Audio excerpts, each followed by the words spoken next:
Hi, I'm Lauren Dodge Barton, and I'm going to talk to you today about the case of Deshaney versus Winnebago County.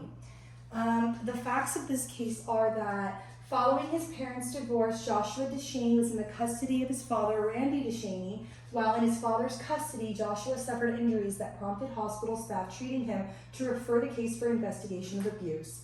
That case was eventually dismissed, but under stipulations of further visits from the County Department of Social Services for the County of Winnebago, Wisconsin. During those follow-up visits, DSS social workers recorded additional suspicions of child abuse and that Randy Deshaney had failed to meet the stipulations of the agreement with the DSS. At additional visits, Mr. Deshaney refused access to DSS staff and told them Joshua was too ill for their visit. About a year after the original incident, Joshua was tragically beaten at the hands of his father, leaving him with a severe permanent brain damage. During the course of his medical treatment, doctors also uncovered evidence with repeated head trauma over a long period of time. Joshua Deshaney's mother brought this suit against Winnebago County and various officials, claiming that their failure to intervene to prevent violence to Joshua at the hands of his father, about whom they knew or should have known, violated his rights to liberty as guaranteed by the Due Process Clause of the 14th Amendment. The district court granted the summary judgment in favor of Winnebago County, and the Court of Appeals affirmed. The Supreme Court granted Centurion. The constitutional question here is, does a state's failure to protect an individual against private violence constitute a violation of the Due Process Clause of the 14th Amendment? And the Supreme Court held that no, it does not, and they held that 6-3. The majority opinion for that was, the court's opinion was delivered by Chief Justice William Rehnquist. According to Rehnquist, the only states are subject to the Due Process Clause of the 14th Amendment, not private individuals. The goal of the Due Process Clause was to protect the people from the state, not to assure that the state protected them from each other. He didn't find a right to governmental aid or a promise of certain minimal standards of safety and security for the residents of the county through the clause. Because of this, the state cannot be held accountable under the clause for the damage that might have been avoided if it had utilized its protective services more effectively.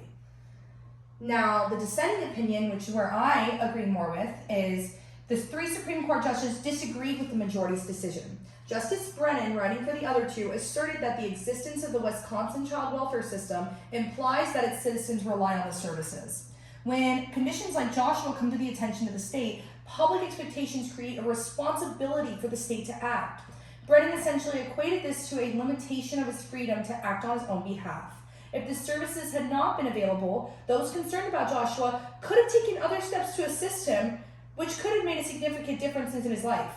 Instead of utilizing DSS and complaining through them and thinking they would take care of it and make sure something happened and it was taken care of, they weren't able to do that because of the false promises of this service to protect him.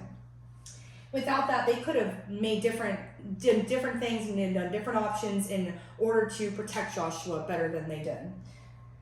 I like this quote right here, as Justin Blackman, also dissenting, added, "Poor Joshua, victim of repeated attacks by an irresponsible, bullying, cowardly, and intemperate father, and abandoned by respondents who placed him in a dangerous predicament and who knew or learned what was going on, yet did essentially nothing except dutifully record these incidents in their files." If that's the most that they were able to do and the most that they're expected to do, then the program definitely gave more effort and showed that they were supposed to do more things, especially making sure that he stuck by his mandates and that they were able to see he was no longer being harmed in his home, not just be turned away because they claimed he was too sick, and also not taking him from his custody when they knew he wasn't following the stipulations they gave him originally. So this is the case of Deshaney versus Winnebago County.